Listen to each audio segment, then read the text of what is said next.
You're welcome to Word of Africa. Authorities in South Africa have reported that at least 45 people have been killed in floods caused by days of heavy rain.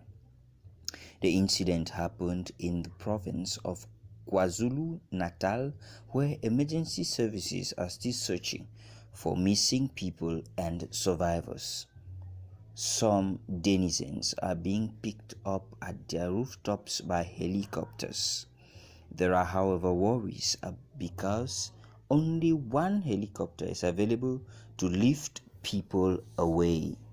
Local authorities have told residents who fear their homes may collapse to stay in community halls. For more news on what is happening across Africa, subscribe, comment, and hit the notification icon. Thanks for watching Word of Africa.